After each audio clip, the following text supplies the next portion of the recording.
Yung total order natin dito sa ADV guys is 331. At ito pa rin yung napakagandang gawa ng hair ko guys. So, ano ba ginagamit nyo dito? May hinuling PCX na naka rimset. Pero kasi yung PCX nya manipis yung gulong. Dito pala yung mahigpit na part ng ano, ng Bacoor. Ang LTO registration natin guys is 3 years na. So may mga plano kumuha ng mga bagong motor or scooter. Na Merry Christmas and a Happy New Year guys. Samahan niyo ako today sa ating lakad. Yung total order natin dito sa ADV guys is 331. Ang advice sa akin ng kasa, pagdating daw ng 500, ibalik daw natin sa kanila para mapalitan ng langis yung factory oils or factory fluids na kakabit dito. At ito pa rin yung napakagandang gawa ng hair ko guys. So, grabe. Ang stock finish ng ADV white guys is matte pero ginawa nilang gloss. Oh. Diba? Ang ganda. Mas parang lumabas lalo yung detail ng kantuhan dito sa part na to. Oh. Ang ganda. Tapos saka ito, tuwang-tuwa ako dito. Sobrang ganda ng kinalabasan. From matte, naging gloss din siya. Oh. Overall yan guys. So pati dito. Ayan oh. Ang ganda oh. Ayan oh. Big shoutout sa haircut detailing kay Madam Hershey and Marco. Ayan oh. Napakaganda. Grabe. Located sila guys sa Valenzuela. Lagay natin yung page dyan. Kintab ng helmet natin oh. Pati kasi itong helmet natin, pinaceramic coating na rin natin sa kanila. Bumalik yung kintab, parang brand new na ulit. So ngayon, bibili lang tayo ng langis. Meron akong nakikitang shop dito palagi eh. Bihira ako dito bumili kasi mga pang underbone scooter kasi dito eh. Kaya bihira tayo napapabisita dito. Pero check natin kung meron. Dito tayo bibili ngayon. Dito sa JL8 Accessory Shop. May langis kayo na ano, pang scooter? Magkano to? 320 po yan. 320. Tapos magkano yung gear oil? Ano ba ginagamit nyo dito? Nagagalit po yan. Magkano naman to? 130 po yan. 130. So yun, dito na tayo sa fully synthetic.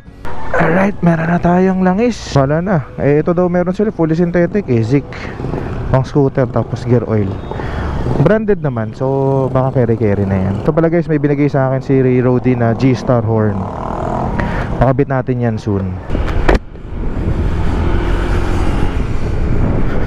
Alright, punta na tayo ng kasa. Although di ko alam kung tatanggapin tayo doon kasi di man ako nagpa-appointment. Like, walk-in lang tayo, titignan natin kung ma-serve nila tayo. Kahit wala pa kasing 500, gusto ko na palitan kasi next week wala na akong oras para pumunta doon. Eh, may plano atang mag long ride eh. Mas maganda makapagpalit tayo ng langis, diba?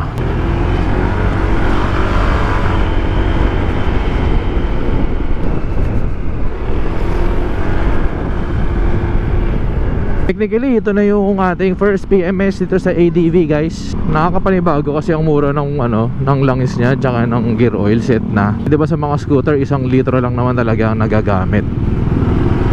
1 litro, 1 bote tsaka 1 bote ng gear oil. Yun na yun. Bili natin sa langis natin ngayon was 450 para sa dalawang item na yan. Eh yung labor naman natin, libre daw sa kasa yan for the first PMS ata.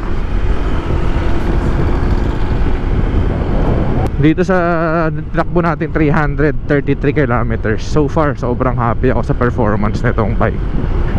Sobrang di tayo nagsisisi. Yung mga options natin before na NMAX or Aerox, naging options ko lang talaga siya. Pero puging-pugi ako sa bike na to guys. Tapos lalo ngayon naka-ceramic na oh. Naka-graphene coat pa. Mas lalo siyang pumugi, di ba?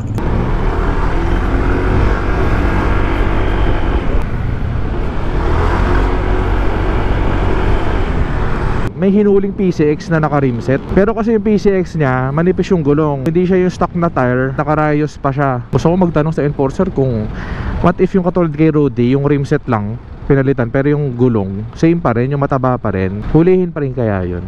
Dito sa Las Piñas yun eh, pero ang alam ko dun yun sa may Golden Haven banda. Uy! Baka may magtanong dyan, bakit hindi ako sa garage point nagpa-detailing? Bakit sa hair ko, itong ADV? Unang-una, sinurpress kasi ako ni Rody na sinamahan ko lang kasi that time. Tapos bigla niya ako sinabihan na ipaceramic na daw. Although I'm not ready, pero gusto ko rin talaga matry doon. Kasi ang gaganda ng mga gawa niya. Nakikita ko kila Ilotsky, kila doon kay Dagul. Sino pa bang tatanggi doon, diba? Dati mo naman yung output, grabe. Panalong panalo. Tsaka para may mga choices din kayo, diba? Na sa lahat ng subscribers natin from the north, from east, para lahat makakapunta kung saan ka man sa mundo. Ay sa Pilipinas pala. Right, dito na tayo.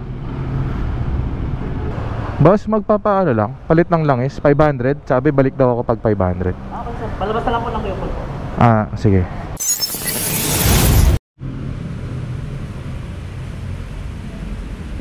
So ito pinipirma ni Kuya yung ano natin, service manual, booklet. Dito makikita yung parang history ng PMS, ganyan, coupon. Na dito ka lang pwede magpa first PMS, dito mo lang sa kinuha. So technically gagawin natin ngayon, gear oil. Kasi technically Kuya, diba ito yung mga factory fluid pa yung mga nakakabit dyan? Meron pa po mga ribaba to sir. Oo. Advisable talaga 500. Yes sir. Although yan, naka 300 pa lang naman yan. Mas mapalitan ka agad. Mga timber. Merong pang ayan, na-drain na pala yung langis guys. Ngayon lang siya kadami. Mas may dala akong langis ah. May dala ka sir. Approve naman yan ganyan. Opo, pwede naman po. Nasa inyo pa rin naman po. Yung bro, sa bagay. So again, ito yung gamit natin guys. Ayan, dapat mag-gumotol ako pero since fully synthetic lang yung meron doon sa pinagbilan natin. Ito na lang, same, pare-pares lang naman yan. Pero itong gear oil natin may brand to eh. Ayun o, Valvoline. Gear oil. Ganyan palang maglagay. Yes sir. Opo. Pangalan mo boss? Jake po sir. Kay ko ata nag-release nito sa akin eh. Yes, Diba ikaw pumili nito? Ito to 3 years na rin po yan. Sige. Salamat madam. Sinasarado lang yung drain plug guys. Tapos fill na natin tong ano, langis natin.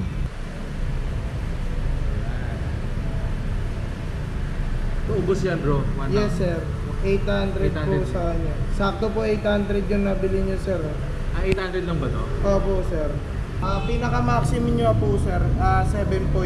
So, first change oil na sir, pwede natin siyang gawing 800 sir. Okay. Wala naman po problema dun sir. Huwag lang sir magkulang yung yung masama. Gusto na natin yung change oil. Usually ganyan lang naman ang pag-change oil. Mabilis lang. Kung mga next change oil ko, pwede bang ako or recommended na dito sa casa?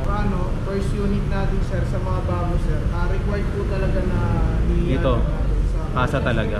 para po magamit natin yung coupon sir. Coupon. Tapos pagka after 1 year po na, nasa inyo na po kung saan po Dadalhin. kayo. Pero kung ano, mas maganda pa rin po sa casa. Okay. Ilang coupon ba meron na free service? First lang, diba? Bali ano po sir, 5 coupon po ata na available sa o 4 sir. Sa loob ng isang taon po. Ayun. Ayun, di ba? Ganun lang kabilis pala magpa-change oil. Inubos lang yung gear oil, nilagay lang yung buong bote ng langis, fully synthetic. Tapos na. Mabuti, wala tayong kasabay. Sakto lang din yung pagpapana natin. Alright, 335 kilometers bagong change oil. So sabi ni Kuya dito, boss, nako.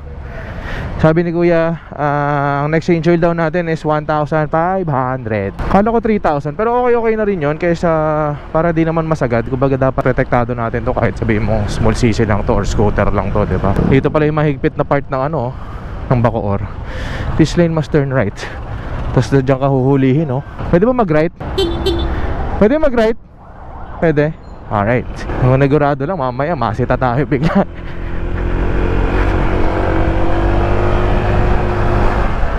Lakas oh. Bagong change oil oh. Parang sarap lagi pag gano'n oh. Pag may bago kang pinakabit, may bago kang nilagay sa motor mo na alam mong ano, ikakaganda ng performance. Ang sarap gamitin, sarap bastusin bigla. Charot. Big shoutout sa Motor Central Bacoor sa napakabilis na service dahil wala tayong kasabay. Shoutout kay Kuya. Yung mga PCX pala na nilabas yun, naka-gloss din. Gulat si Kuya kanina, sabi, naka-gloss na rin po pala to sir, pinaceramic nyo. Halata ni Kuya na pinaceramic natin yung motor natin kasi napansin niya yung kintab eh. Alright, job's done. Pwede na ulit mag long ride. Sakto din yung punta ko kasi hindi pa rin nila ako makontak. Yung TPL ng motor na to, yung insurance, lumabas na. TPL guys, hindi CPL hindi comprehensive. So TPL. Ang LTO registration natin guys is 3 years na. So may mga plano kumuha ng mga bagong motor or scooter. Alam ko dati sa big bike lang nangyayari yung 3 years yung registration pagka nilabas mo sa casa. Tayo 3 years na yung registration natin. So malaking tulong na sa atin yun. So malaking tulong siya na after 3 years ka pa magpaparehistro ulit, diba? Good shit. Puntahan ko lang si Louie kasi ang dami na nating natitenggang videos guys. Manghiram lang tayo ng charger ng laptop ko. Eh buti sabi niya di naman daw niya ginagamit yung laptop niya, kaya laptop ko muna gagamitin. Hiramin muna natin yung laptop niya Ay, yung charger pala. Press kasi kami ng laptop, so gagamitin muna natin yung charger niya para makapag-edit tayo. Oy! After change oil guys, medyo nabawasan yung kanyang vibration. Yung factory vibration, ba tawag doon? May ganun ba tawag? Factory vibration. Siguro dahil sa mga metal yun, I don't know. I'm not an expert. Pero napalitan natin siya ng langis guys, nawala yung vibration niya. Or it lessens. Parang mas naging finer yung takbo niya. Ganun naman natin talaga pag bagong change oil. Pasok tayo dito guys. Pasok tayo kung saan masikip, doon sisiksik. Dahil mahilig tayo sa masikip.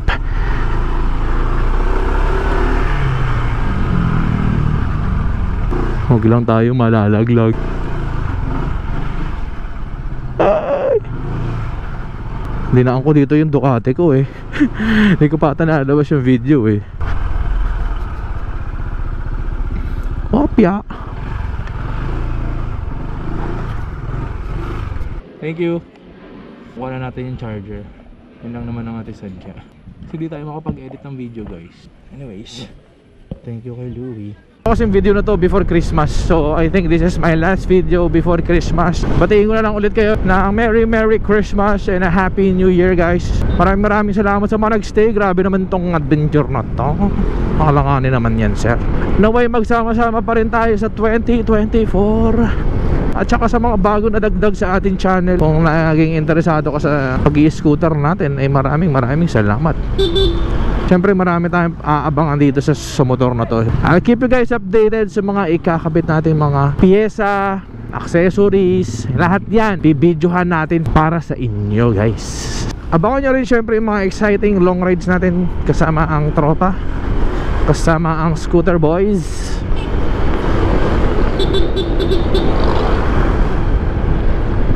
Pero isang gaspol muna bago ang outro,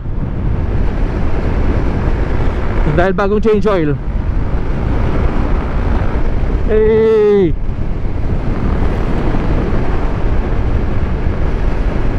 Gaspol!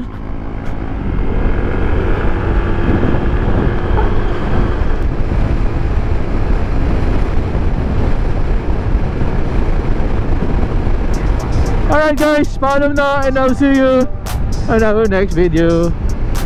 Peace out and babush.